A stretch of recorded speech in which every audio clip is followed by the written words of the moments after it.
দানিয়াল সবাইকে দাওয়াত দিলেন, আল্লাহকে মানো, আল্লাহর রাস্তা অনুযায়ী চলো। দানিয়েল নবীর কথা কেউ মানল না। দানিয়েল আলাইহিস সালাতু ওয়াস সালামের কথা যখন মানল না, আল্লাহ তাআলার অর্ডার যখন মানুষের আল্লাহর হুকুম মানবে না, তখন আল্লাহ তাআলা কোন জালেম শাসক আল্লাহ তাআলা তাদের উপর চাপায়া দেন। বুখতে নসর জালেম বাদশা আল্লাহ চাপায়া দেন। পৃথিবীর 4 জন শাসক গোটা পৃথিবী বাদশাহী করেছেন। 2 জন মুসলমান, 2 জন কাফের মুসলমান, 2 জন, একজন সুলাইমান আর একজন যুলকারনাইন। 2 জন কাফিরের মধ্যে একজন নমরুদ আর একজন হলো বাদশা বুখতে নসর। এমন একজন জালেম বাদশা। ওরা যখন দানিয়েল নবীর কথা শুনল না, আল্লাহ বুখতে নসরকে চাপায় দেন। বুখতে নসর একসাথে 70,000 মেরে ফেলে দেন। 70,000কে বন্দি করে দেন। যাদেরকে বন্দি করে দিয়েছেন তাদের মধ্যেও নবী বুখতে নসর ছিল। যখন আযাব গজব আসে, ওই আযাব গজবের মধ্যে আমাদের গরু ছাগল আর উট মহিষ দুম্বাগুলোর উপর আযাব গজব আসে কিনা জোরে বলেন? সবার উপর আযাব। মা আসাবাকুম মিন মুসিবাতিন ফাবিমা কাসাবাত আইদিকুম। ও বান্দা, যত কিছু আসে সব তোমাদের হাতের কামাই। মুসিবত যখন সবার উপর আসে, তার মধ্যে নবীর উপরে ফেলতে পারেন, এতে কোনো সমস্যা নাই। বুখতে নসরের জালেমের বাদশার জেলখানায় বন্দী। এবার দানিয়েল আলাইহিস সালাতু ওয়াস সালাম যখন বন্দী অবস্থায়, ওদিক দিয়ে আল্লাহর কুদরত, বুখতে নসর বাদশাহ এক আশ্চর্য স্বপ্ন দেখেছেন। স্বপ্ন দেখার পরে যখন সকালবেলা উঠেছেন, বুখতে নসর দেখেন স্বপ্নের কথা তার মনে নাই। স্বপ্ন দেখছে, কথা কন, মনে আছে? জোরে বলেন। এবার বড় আশ্চর্যের ব্যাপার, বুখতে নসর স্বপ্ন দেখেছেন কিন্তু স্বপ্নের কথাটা মনে নাই।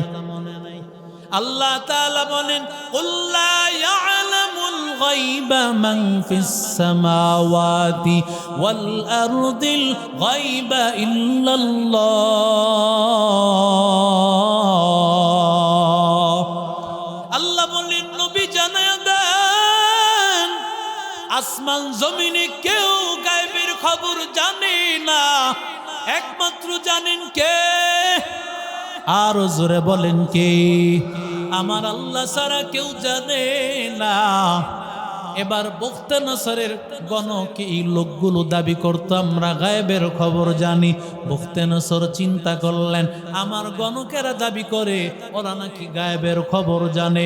এবার গণকদেরকে ডাক দিয়া বলে, ও গণকের দল, আমি একটা স্বপ্ন দেখেছি, স্বপ্নের ব্যাখ্যাটা বলতে হবে। এবার আপনাদের ইমাম সাহেবের কাছে গিয়া বললেন, হুজুর একটা স্বপ্নে দেখেছি, ব্যাখ্যা করেন। যদি বলেন হুজুর স্বপ্নের কথাটা মনে নাই, কেমন হইব? কথা কন। এবার বাদশা বলেন, না না, স্বপ্নের কথাটা মনে নাই, তাহলে কেমনে ব্যাখ্যা দিব? বাদশা বলেন, তোমরা না দাবি করো তোমরা গায়েবের খবর জানো, যদি 7 দিনের মধ্যে আমার স্বপ্ন এবং স্বপ্নের ব্যাখ্যা দুটোই বলতে না পারো, 7 দিন পরে প্রত্যেকের গর্দান আমি আলাদা করে দিব। আল্লাহু আকবার।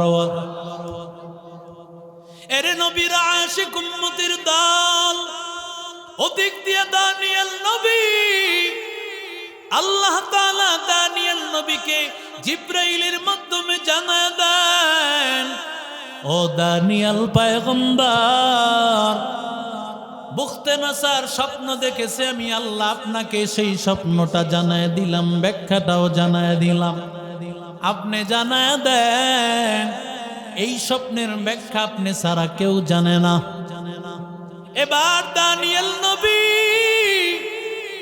কারারক্ষী যিনি ছিলেন তাকে ডাক দিয়া বলেন, তোমাদের বাদশা একটা স্বপ্ন দেখেছে?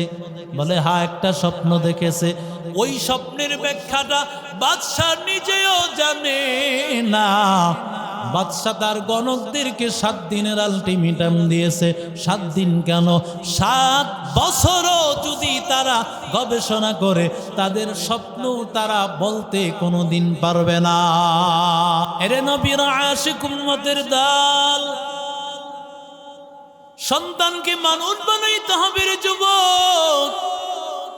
ক্ষমতা আল্লাহর দেওয়া নিয়ামত, কিন্তু ওই ক্ষমতা যদি এমন ভাবে ব্যবহার করা হয়, ক্ষমতার আসনে বসিয়া মানুষকে গুম করে, নির্যাতন করে, ক্ষমতার আসনে বসিয়া মানুষকে জেলখানায় ঢুকায়, ক্ষমতার আসনে বসিয়া দ্রব্যমূল্যের ঊর্ধ্বগতি বাড়া দেয়, বুঝতে হবে এই ক্ষমতা আল্লাহর দেওয়া নিয়ামত না, বরং এই ক্ষমতা তার জাহান্নামে যাওয়ার কারণ।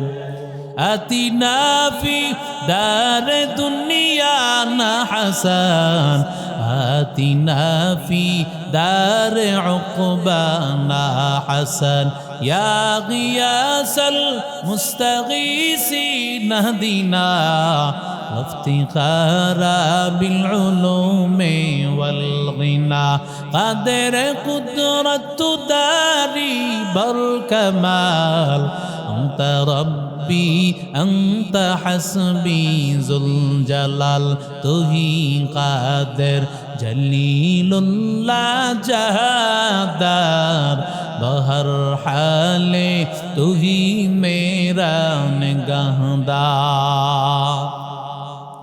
আল্লাহ তাআলা বনি ইসরাঈলদেরকে ডাক দিয়া বলেন, ওয়াজকুরু নি'মাতি আল্লাতী আন'আমতু আলাইকুম ওয়া আন্নী ফাদ্দালতুকুম আলাল আলামিন। আল্লাহ বলেন, ও বনি ইসরাঈল, আমি আল্লাহ কত নিয়ামত দিয়েছি, ওই নিয়ামতের কথা স্মরণ করো। আমি আল্লাহ কত নিয়ামত দিয়েছি, আমি আল্লাহ তাআলা তোমাদেরকে এত নিয়ামত দিয়েছি। তিহ ময়দানে যখন 40 বছর তোমরা সেখানে অবস্থান করেছ, ছায়া দেওয়ার ব্যবস্থা নাই, আমি আল্লাহ তাআলা সেখানে ছায়ার ব্যবস্থা করে দিয়েছি। সুবহানাল্লাহ কয়। وظللنا عليكم الغمام وأنزلنا عليكم المن والسلوى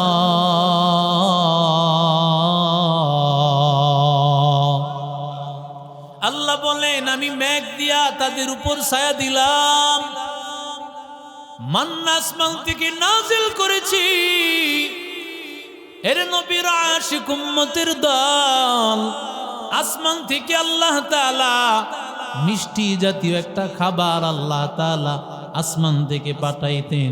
সকালবেলা মানুষেরা গাছের পাতা থেকে সেই খাবারগুলো খাইতো। ওরে আল্লাহর বান্দা, আল্লাহ তাআলা পাখির গুনা আসমান থেকে আল্লাহ পাঠায় দিতেন। 40 বছর পর্যন্ত আল্লাহ আসমানি জান্নাতি খাবার আল্লাহ খাওয়াইছে। এটা দুনিয়ার নিয়ামত না? কেমন আল্লাহ দামি বানিয়েছেন। আল্লাহ বলেন, আমি তোমাদেরকে দুনিয়ার নিয়ামত দেই নাই, বরং আমি আল্লাহ জান্নাতের যেই নিয়ামত, সেই নিয়ামত আমি আল্লাহ দিয়েছি। কেন দিয়েছি বান্দা জানো? কারণ বান্দা, আমি আল্লাহ তাআলা তোমাদের মর্যাদা অন্যদের উপর দিয়েছি।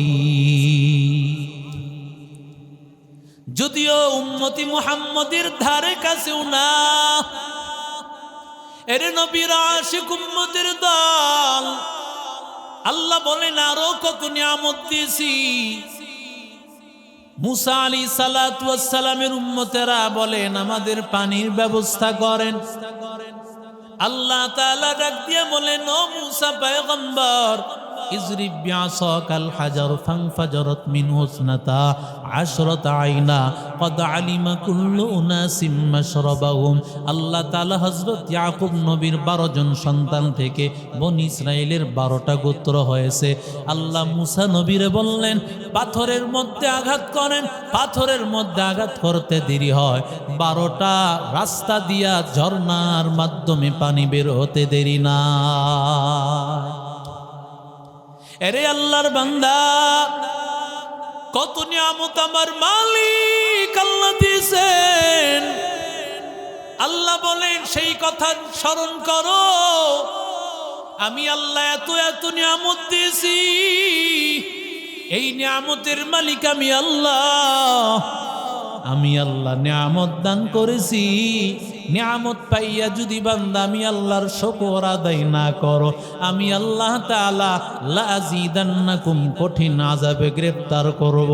আমি আল্লাহর দেওয়া মাছ, আমি আল্লাহ তাআলার দেওয়া গোশত, আমি আল্লাহ তাআলার দেওয়া সবজি শাক, এত নিয়ামত খাওয়ার পর আমি আল্লাহ তাআলার ইবাদত করো না, আমি আল্লাহ তাআলার কুদরতি পায়ে সিজদা করো না, আমি আল্লাহ তাআলা এমন আযাবে গ্রেফতার করব রে বান্দা, সারা জীবন বান্দা এমন আযাবে গ্রেফতার করব, ওই আযাব বান্দা সহ্য করার ক্ষমতা না। আল্লাহ তাআলা দানিয়াল আলাইহিস সালাম এত বড় একজন দামি নবী, বনি ইসরাইলের একজন দামি নবী, কেমন দানিয়াল, কেমন নবী, কেমন পয়গম্বর, রহমাতুল লিল আলামিন যার ব্যাপারে বলেছেন দানিয়াল এমন পয়গম্বর, যেই পয়গম্বর আল্লাহর কাছে দোয়া করেছিলেন, ও দয়ার মালিক আল্লাহ তুমি আমারে আখিরি জামানার উম্মতের হাতের দাফনার কাফন আমারে নসিব করে দিও। আরো জোরে বলে, এরে আল্লাহর বান্দা, কেমন নবী আমরা পেয়েছি, ও নবীর আশিক উম্মতের দল। নবীর শান বলতে গেলে সারাদিন শেষ হবে না। আমার নবীর এত শান, এত মান, রহমাতুল লিল আলামিনকে আল্লাহ এত সম্মান দিয়েছে, এত সম্মান দিয়েছেন, ওই নবীর উম্মত যারা হবে তাদের মতো ভাগ্যবান আর কেউ হতে পারে না। কথা বলেন না কেন? ওই নবীর উম্মত হওয়ার জন্য নবীর আল্লাহর কাছে আবেদন করেছেন। দানিয়েল নবী চিন্তা করলেন, না না, আমি আল্লাহর কাছে সেই দোয়া করলে হবে না, কারণ ঈসা নবীর দোয়া আল্লাহ কবুল করেছেন। দানিয়েল নবী আল্লাহ তাআলার কাছে, আল্লাহর কাছে দোয়া করবেন, আল্লাহ তুমি আখির জামানার নবীর উম্মতের হাতের দাফন কাফন আল্লাহ নসিব করে দিও। পয়গম্বর ভবিষ্যৎবাণী জানা দেন, ও সাহাবায়ে কেরাম তোমরা দানিয়েল নবীর লাশটা পেয়ে যাইবা, ইরাকের যুদ্ধ চলাকালে দানিয়েল নবীর কফিনটা তোমরা পেয়ে যাবে, তোমাদের হাতে দানিয়েল নবীর দাফন আর কাফন হয়ে যাবে। সুবহানাল্লাহ কয়। রাসূলের মিলাদুন নবী নিয়ে দেখেন নাই মারামারি আর কাটাকাটি, কথা কন না কেন? আচ্ছা বলেন, রাসূলের মিলাদ কি পৃথিবীর কারোর জন্য কি সম্ভব? মিলাদুন নবী মানে রাসূলের জন্ম। রাসূলের কথা কন, রাসূলের যেই জন্ম, এটা কি কেউ পালন করতে পারবে? বলেন, জবাব দেয় না। পালন করা সম্ভব? কথা বলেন, বলে কেন পালন করা সম্ভব না? আমেনা বলেন, পয়গম্বর আমার গর্ভে আসার পর আমার গর্ভের মধ্যে কোনো কষ্ট অনুভব হয় না। আমি মা আমেনা যখন চলি কোনো কষ্ট অনুভব হয় না। আমি মা আমেনা যখন কূপের কাছে যাই, আমি মা আমেনা কূপের কাছে যাওয়ার পর কূপের পানিগুলো বালতি দিয়া উঠানো লাগে না। আমি মা আমেনা যাওয়ার সাথে সাথে কূপের সব পানি উপরে উঠে যাইতো। অন্য মহিলা বলতো, রে মা আমেনা এখান থেকে যাইও না আমেনা, তুমি দাঁড়ায় থাকলে আমরা পানি পাই, আমেনা এখান থেকে যেও না। ও আল্লাহর বান্দারা বলেন তো এটা কারো জন্য সম্ভব হবেনি? আল্লাহর নবী রহমাতুল লিল আলামিন, মায়ার নবী দুনিয়াতে আগমন করার পর, পয়গম্বর দুনিয়াতে যখন আগমন করেছেন, নবীজি দুনিয়াতে আগমন করিয়া সর্বপ্রথম সেজদায় নবী পড়ে গিয়েছে। আরো জোরে বলেন, বলেন তো কারোর জন্য সম্ভব হবেনি? আর জোরে বলেন। তাহলে মিলাদুন নবী কি করে পালন করা সম্ভব? মিলাদুন নবী পালন করা সম্ভব না, বরং আলোচনা করার বিষয়। কথা বলেন না কেন? বরং আলোচনা করলে সওয়াব। এটা আমার মায়ার নবীর শান, আমার মায়ার নবীর ইজ্জত, ঠিক কিনা? বাংলাদেশের না, উপমহাদেশের শ্রেষ্ঠ হাদিস বিশারদ আল্লামা মুফতি আব্দুল মালেক। কথা বলেন না কেন? বড় কষ্ট লাগে, দুঃখ লাগে যেই লোকের হাত থেকে আহমদ শফি রহমতুল্লাহ আলাই কাফের ফতুয়া থেকে বাঁচতে পারে নাই। কথা কন না কেন? যার জবান থেকে কিছুদিন আগে শুধু কাফের কাফের ফতুয়া, আমি তো বলবো সে নিজেই তার খাদেমকে দিয়া অকথ্য ভাষায় যেই লোকের কাছে সারা বাংলাদেশের মানুষ, যার ছাত্র হওয়ার যোগ্যতা রাখে, যার কাছে পড়বে, যিনি সারা বাংলাদেশের আলেমদেরকে পড়ানোর যোগ্যতা রাখে, এমন একজন আলেম বাইতুল মুকাররমের খতিব। কথা বলেন না কেন? সেই লোকের ব্যাপারে যদি কেউ বলে বিশ্ব বুইট্টা, তারে সবার সামনে জাতীয়ভাবে আন্তর্জাতিকভাবে ফাঁসি দেওয়া দরকার। কথা বলেন না? এত বড় সাহস হয় কিভাবে? এত বড় স্পর্ধা হয় কিভাবে? মিলাদুন নবীর বিরোধিতা কে করবে? মিলাদুন নবীর বিরোধিতা কেউ করেছে? কথা বলে। মিলাদুন নবীর বিরোধিতা মানে রসুলের জন্ম অস্বীকার। রসুলের জন্ম অস্বীকার করে কি রসুলের জীবন মানা যাবে? মিলাদুন নবী মানে না এমন কেউ নাই। আরে আগে তো জন্ম, তারপরে জীবন। মিলাদুন নবী মানে রসুলের জন্ম, এটা সবাই মানে। কিন্তু মিলাদুন নবী পালন করতে গিয়া জশ্নে জুলুস দিবেন, আর ওই দিন যোহর আসর মাগরিব সব কাজা কইরা, কাজাও না, নামাজ নাই, সব কিছু বাদ দিয়া দয়াল নবীর আগমন শুভেচ্ছার স্বাগতম দিয়া আর মিষ্টি বিলায়া নবীর জান্নাতের আশা করেন। কথা বলেন ঠিক না বেঠি? জান্নাত কি মামুর বাড়ির হালুয়া? কথা বলেন না কেন? আর আশ্চর্য লাগে, আরেকজন কয় যেই ইমাম আমাদের এতক্ষণ পর্যন্ত যিনি আলোচনা করেছেন উনি উস্তাজুল আসাতিজা, আমার উস্তাজ, আমাদের হাজার হাজার উলামায়ে কেরামের উস্তাজ, হুজুরকে বাদ দিয়েছে। এক মসজিদে হুজুর খেতাবতি করতেন, হুজুর দোয়া করছেন, আল্লাহ মসজিদের আগের কমিটি, বর্তমান কমিটিকে আল্লাহ সবাইরে কবুল করো। ঘটনাক্রমে আগের কমিটি ছিল আওয়ামী লীগের, এখন যারা বিএনপির ক্ষমতার যারা কমিটি হয়েছে এরা কয় হুজুর আপনি আওয়ামী লীগের লেগে দোয়া করছেন, আপনি আওয়ামী লীগ কমিটির লোক, আপনি আওয়ামী লীগের ইমাম, সুতরাং আপনাকে বাদ। নাউজুবিল্লাহ কইলেন। আরো জোরে বলেন। একজন বলতেছে যেই ইমামগুলো এই এদের কথার সাথে মিলে গেছে, যেই ইমামগুলো আওয়ামী লীগের সময় ইমাম ছিল এরা সব বলে আওয়ামী লীগের ইমাম। নাউজুবিল্লাহ কইলেন। আপনাদের সাথে কথা বলে মজা নাই। আপনি কি মনে করলেন এই কথাটা ওজন কত? যেই ইমাম আওয়ামী লীগের সময় ইমাম ছিল তারা কি আওয়ামী লীগের ইমাম? কথা বলেন। কেউ যদি বলে তাদেরকে ঘাড় ধাক্কা দিয়ে বের করে দেই, তাহলে ওই আলেমের ব্যাপারে বলবো সবার সামনে জাতীয়ভাবে তুমি বেয়াদবি করেছো, এই বেয়াদবি সবার কাছে তোমার মাপ চাইতে হবে। মুসলমান ইমানদার আল্লাহর গোলাম দানিয়েল আলাইহিস সালাতু ওয়াস সালাম আল্লাহ তাআলার এমন একজন দামি পয়গম্বর, আল্লাহ এমন দামি বানিয়েছেন। দানিয়েল আলাইহিস সালাতু ওয়াস সালামের কফিনটা যখন বাহিরে বৃষ্টি আসতো না, দানিয়েল নবীর কফিনটা বাহিরে রাখলে সাথে সাথে বৃষ্টি এসে পড়তো। সুবহানাল্লাহ কয়। আবার যখন বৃষ্টি হইতেছে, বৃষ্টি হতে হতে বৃষ্টি বন্ধ হয় না, যখন দানিয়েল নবীর কফিনটা লাশটা যখন বাইরে রাখতো সাথে সাথে বৃষ্টি বন্ধ হয়ে যাইত। হযরত ওমরের জামানা আবু মুসা আশআরীর নেতৃত্বে একটা দল ইরাকের মধ্যে পাঠা দেয়।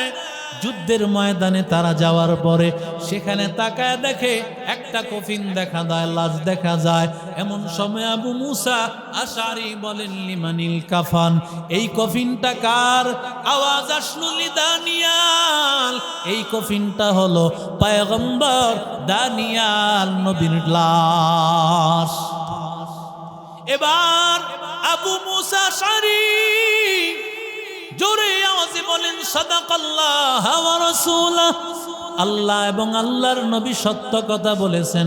পয়গম্বর বলেছিলেন দানিয়াল নবীর লাশটা তোমরা পাইবা, তোমাদের হাতে দাফন করবা। ওরে নবীর আশিক উম্মতের দল, দানিয়াল আলাইহিস সালাতু ওয়াস সালামের লাশটা উম্মতেরা দাফন করে নেয়। দানিয়াল নবী এবার উম্মতকে দাওয়াত দেয়, এক আল্লাহকে মান, আল্লাহর নবীর আদর্শ অনুযায়ী চল। আল্লাহ তাআলা নবীদেরকে দুনিয়াতে পাঠাইয়া দেন, নবীদের কাজ হলো এক তাওহীদ আর একত্ববাদের দিকে দাওয়াত দেওয়া। কথা বলেন না কেন? দানিয়াল সবাইকে দাওয়াত দিলেন, আল্লাহকে মানো, আল্লাহর রাস্তা অনুযায়ী চলো। দানিয়াল নবীর কথা কেউ মানল না। দানিয়াল আলাইহিস সালাতু ওয়াস সালামের কথা যখন মানল না, আল্লাহ তাআলার অর্ডার যখন মানুষের আল্লাহর হুকুম মানবে না, তখন আল্লাহ তাআলা কোন জালেম শাসক আল্লাহ তাআলা তাদের উপর চাপায়া দেন। বুখতে নসর জালেম বাদশাহ আল্লাহ চাপায়া দেন। পৃথিবীর 4 জন শাসক গোটা পৃথিবী বাদশাহী করেছেন, 2 জন মুসলমান, 2 জন কাফের মুসলমান, 2 জন, একজন সুলাইমান আর একজন যুলকারনাইন। 2 জন কাফিরের মধ্যে একজন নমরুদ আর একজন হলো বাদশাহ বুখতে নসর। এমন একজন জালেম বাদশাহ। ওরা যখন দানিয়াল নবীর কথা শুনল না, আল্লাহ বুখতে নসরকে চাপায় দেন। বুখতে নসর একসাথে 70,000 মেরে ফেলে দেন, 70,000কে বন্দি করে দেন। যাদেরকে বন্দি করে দিয়েছেন তাদের মধ্যেও নবী বুখতে নসর ছিল।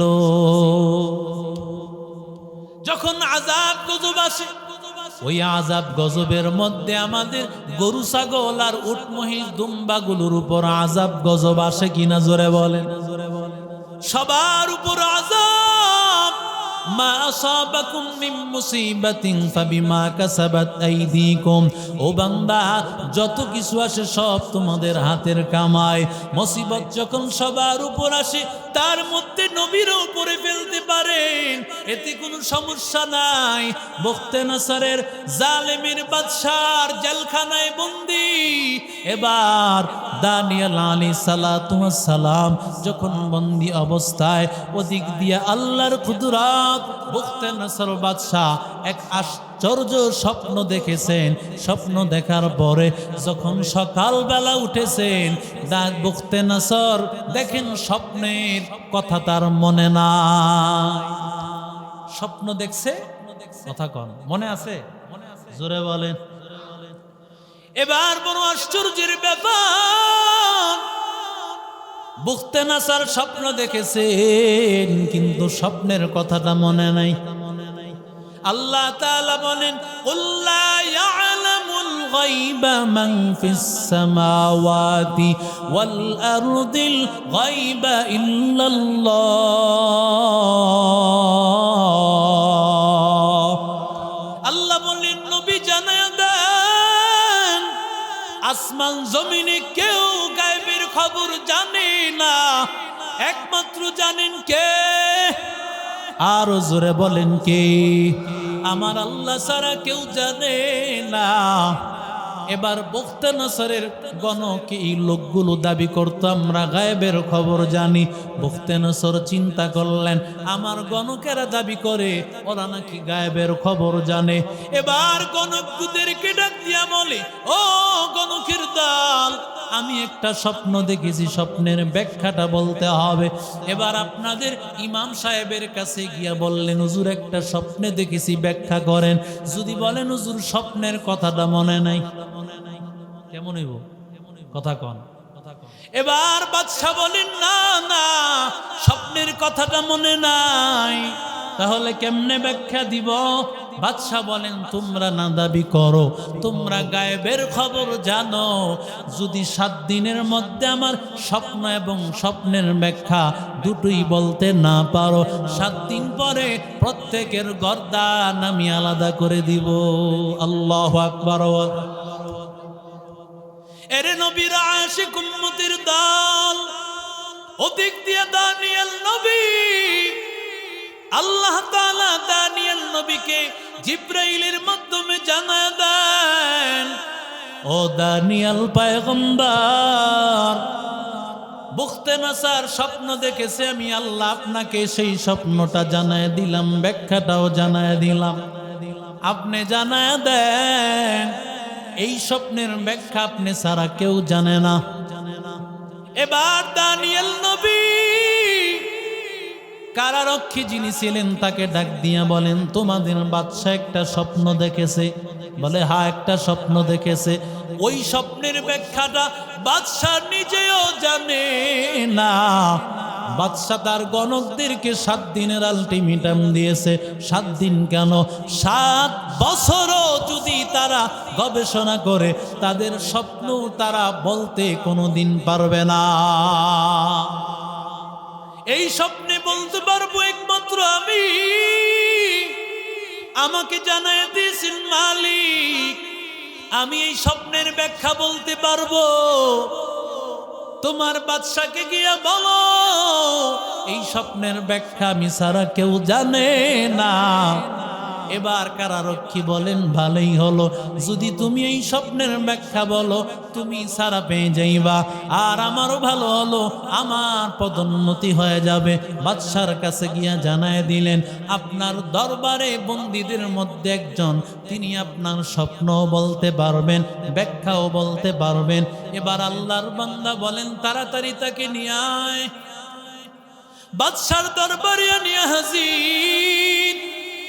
কিন্তু বড় আশ্চর্যের ব্যাপার, বাদশার দরবারে ঢুকার নিয়ম হলো ঢুকতে হইলে মাথাটা নিচু করে ঢুকতে হয়, সেজদার মতো করে ঢুকতে হয়।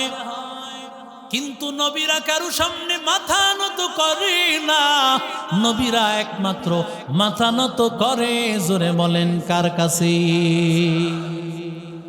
দানিয়েল আলাইহিস সালাতু ওয়াস সালাম বলেন, আমি মাথা নিচু করতে পারবো না, আমার রাস্তাটা ক্লিয়ার করে দাও, আমি স্বাভাবিকভাবে যাব। এরে আল্লাহর বান্দা বলে, যদি আমি না যেতে পারি তাহলে আমিও মরব, তোমার বাদশাও মরবে। এরে নবীর আশিক উম্মতের দল, এবার বাদশা বললেন, ওরে তাড়াতাড়ি আসতে দে, আগে আমারে বাঁচতে দে। এবার সামনে আসার পর দানিয়েল আলাইহিস সালাতু ওয়াস সালামকে ডাক দিয়া বলেন, আগে আপনি আমাকে বলেন কেন আপনি এইভাবে সেজদা করে আসেন নাই? দানিয়েল নবী বলেন, এটা আমারও লাভ আপনারও লাভ, আমিও বেঁচে গেলাম আপনিও বেঁচে গেলেন। কিভাবে তুমি বেঁচে গেলা? বলে, আমি এমন একজন মালিক, এমন একজন আল্লাহর ইবাদত করি, ওই আল্লাহ আমাকে এই স্বপ্নটা জানায় দিয়েছেন, স্বপ্নের ব্যাখ্যাটাও আল্লাহ আমারে জানায় দিয়েছেন।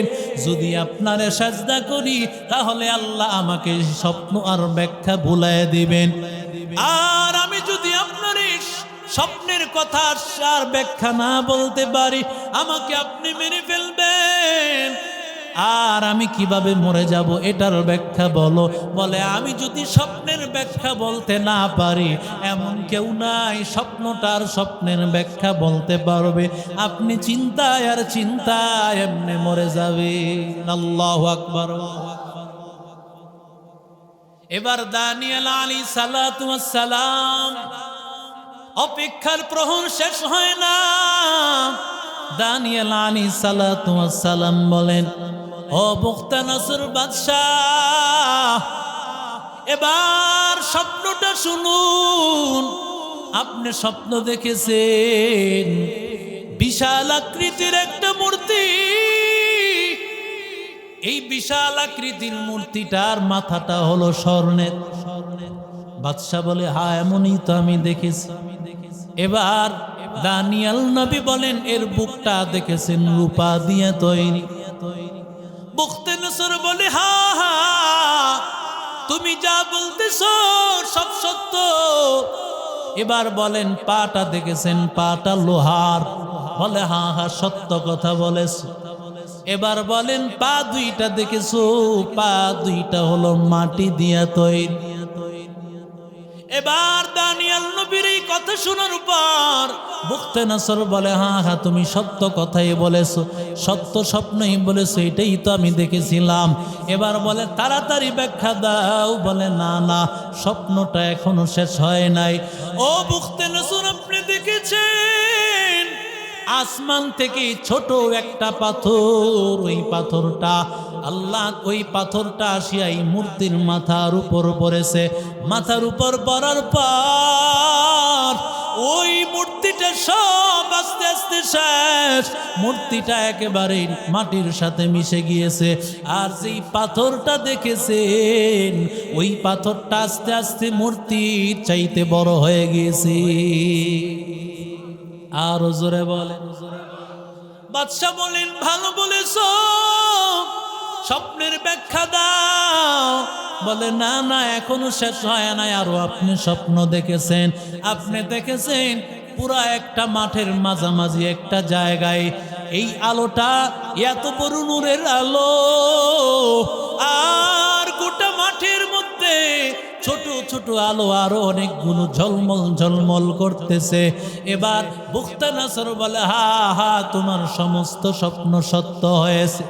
এবার বুখতে নসর বলির দানিয়াল, এবার স্বপ্নের ব্যাখ্যা দাও, তাড়াতাড়ি আমার স্বপ্নের ব্যাখ্যা দাও।